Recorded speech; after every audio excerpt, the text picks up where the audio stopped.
पोथी पढ़ पढ़ जगमुआ पंडित भयान।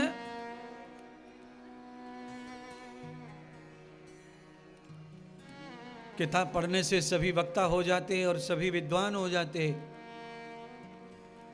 तो मुझे लगता है गोरखपुर प्रेस में कोई भी कर्मचारी काम न करता, वो सब कथा कह रहे होते। हम सबके घर में पुस्तकें हैं, पुराण हैं। तो गुरुजी आप क्यों आए हो? बाहर तो लिखा है शिव महापुराण कथा हो रही है, यही बताया गया है प्रचार में। सच यही है कि मैं शिव पुराण ही कहने आया हूं, पर शिव पुराण को इस तरह कहने आया हूं, इस तरह गाने आया हूं, इस तरह बताने आया हूं कि तुम्हारा पूरा जीवन सवर जाए, तुम्हारे जीवन में कोई धोखा न रह जाए, तुम्हारे जीवन में कोई भ्रम न रह जाए, तुम्हारे जीवन में कोई गलती जो हो गई है वो ना रह जाए, पूरा जीवन तुम्हारा पावन पवित्र हो जाए, उसके लिए ये कथा कह रहा हूं।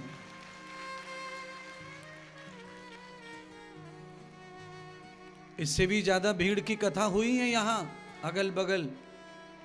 क्या मिला आपको किसी को जो गए सुनने? क्या कानों को मिला? सिवाय दंगल के कुछ नहीं मिला। मेले का दर्शन हुआ, लौट आए।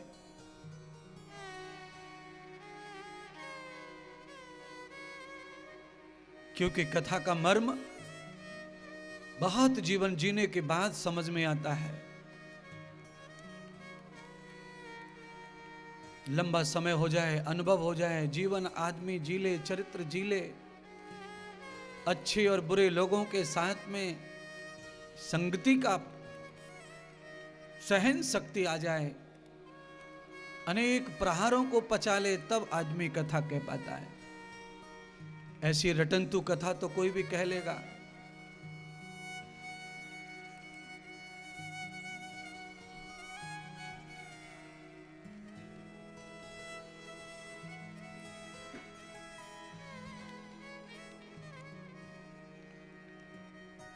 इसीलिए महात्मा पुरुष पहले कह के चले गए, पोथी पढ़ पढ़ जगमुआ।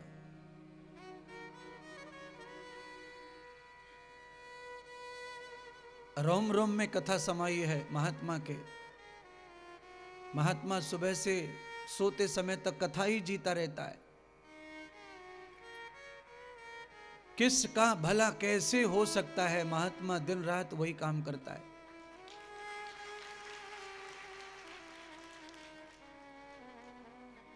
किसी के भले के लिए महात्मा कभी कभी अपने तप जप को भी दांव पे लगा देता है। कल्याण की श्रृंखला में न जाने कितना क्या क्या सहन भी करना पड़ता है। आवश्यक नहीं है कि डॉक्टर को हमेशा धन्यवाद मिले। कभी कभी हॉस्पिटल में किसी का मृत्यु हो जाए तो डॉक्टर को आलोचना भी सहन करनी पड़ती है। डॉक्टर ने मारा नहीं है मरीज को, क्योंकि मृत्यु किसी के हाथ में नहीं है, मृत्यु तो स्वयं परमात्मा का ही अधिकार है। फिर भी डॉक्टर के ऊपर आरोप आ जाता है।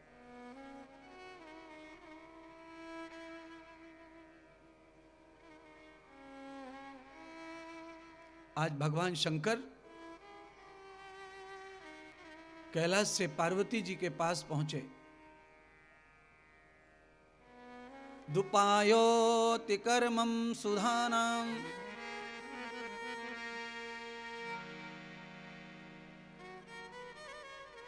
पश्यं प्रभानस्तनेत्रौ यसा मुखारत्वया देवीं वर्धते ब्रूयतां भोः।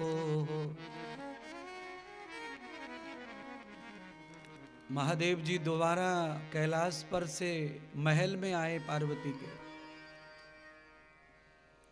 और महल में आकर के माता पार्वती को दूसरी बार जगाने का प्रयास किया ध्यान से। कल आप कथा सुने, वहीं से कथा आगे बढ़ाई है जिससे कथा पूरी समझ में आए और फल भी पूरा प्राप्त हो। कहीं का ईंट कहीं का रोड़ा, भानुवती ने कुनवा जोड़ा वाली कथा नहीं है महात्मा इंद्रदेव की। कथा का पूरा भाव समझ में आता है। कई लोग हैं इस पंडाल में जिनको हिंदी बराबर नहीं समझती, पर इंद्रदेव की बात उनको भी पूरी समझती, इसलिए फलदायी है कथा।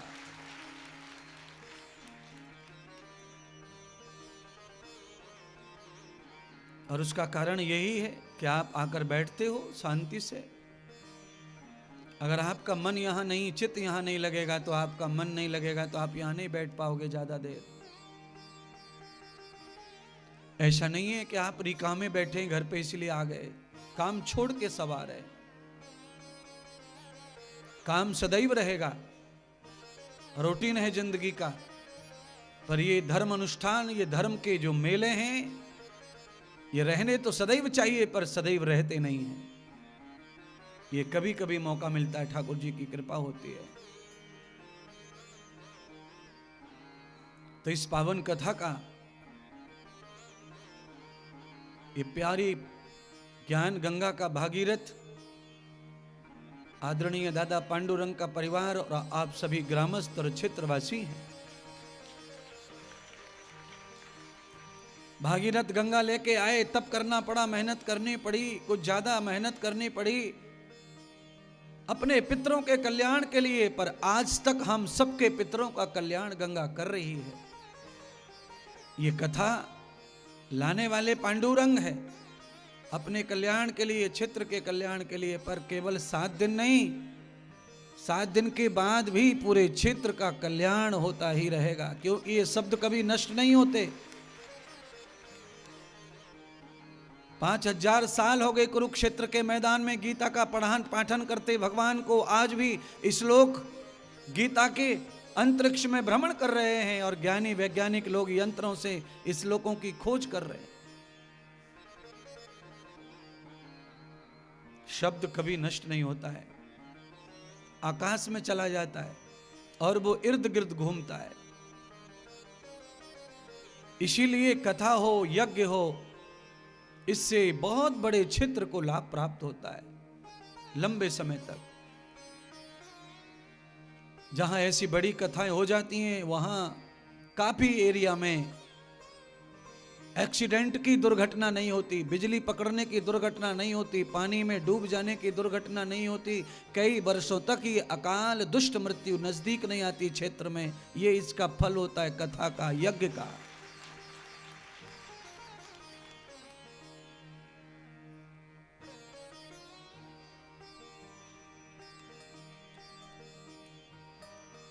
शंकर भगवान ने पार्वती को जगाना, उठाना प्रयास किया। पार्वती तो राम भजन में लगी थी। पार्वती को आवाज सुनाई नहीं दे रही है, क्योंकि उन तो हरि भजन में लगी हैं। ब्रह्मन्ते युक्त ब्रह्मणो यस्यम नस्तपस्यताम द्वहते भद्र कर्णैभी आचार्यो तपुनाति भव। भगवान शंकर आचार्य भी हैं, इसलिए शंकराचार्य जिन्होंने कथा सुनाई, वो शंकर आज पार्वती को भजन से भंग नहीं कर पा रहे। और पार्वती चाहेंगी तो शंकर को कभी भी भजन से भंग कर सकती हैं, पर शंकर नहीं कर पा रहे। अर्थात स्त्री चाहे तो किसी को भी भंग कर सकती है, और स्त्री ना चाहे तो दुनिया के किसी पुरुष में ताकत नहीं स्त्री को भंग करने की।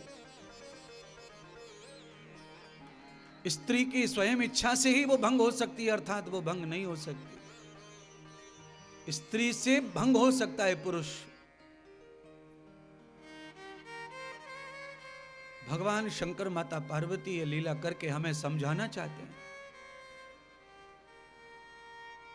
अगर आपका मन नहीं है, स्त्री की इच्छा नहीं है, तो उसकी तरफ कोई देख नहीं सकता बिना उसकी इच्छा के। पुरुष का मन नहीं है तो भी स्त्री उसको जीत सकती है।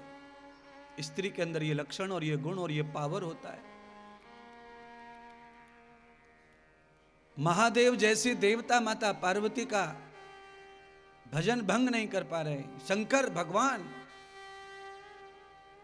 अर्थात कहने का तात्पर्य कथा का यह है, एक बार जो राम भजन में लग गया सच्चे हृदय से, फिर भगवान भी उसका भंग नहीं कर सकते। भजन में इतनी ताकत रहती है कि भगवान भी भजन के आगे फेल है। इसीलिए कहते हैं ज्ञानी लोग,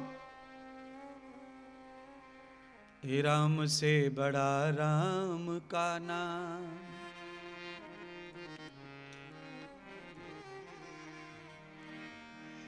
बन न सकेगा जो तो राम से, और वो बिगड़ा बनाए काम, राम से बड़ा राम का नाम। हरि अनंत करि कथा अनंता,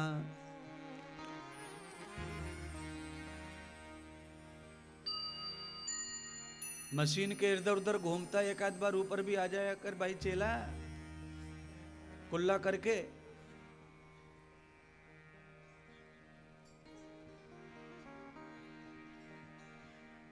भजन का जो मतलब है वो आपको समझ में आ रहा है।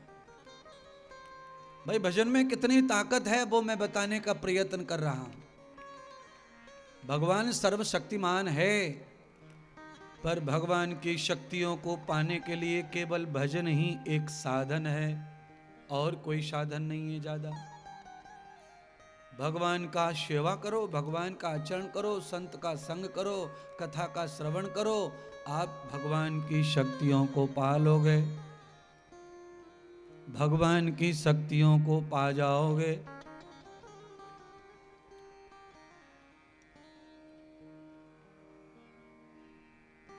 और मैं चाहता हूं कि ये जो पंडाल में आए हैं, कम से कम इनको तो कथा की शक्ति मिल जाए। टीवी पर जो बैठे उनको शक्ति मिले न मिले, पर उनको भक्ति मिल जाए, इतनी दूर से बैठे।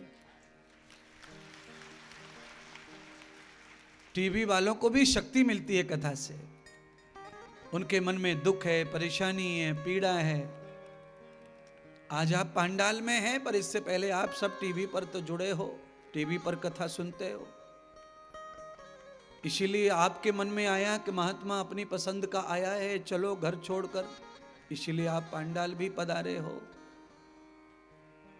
और ये लाभ आपको कायम मिलना है, हमेशा कंटिन्यू कथा चलती रहेंगी, आपको ये लाभ मिलता रहेगा, आपकी पूंजी पवित्र होती रहेगी, आने वाली भविष्य आपकी पीढ़ी पवित्र होती रहेगी।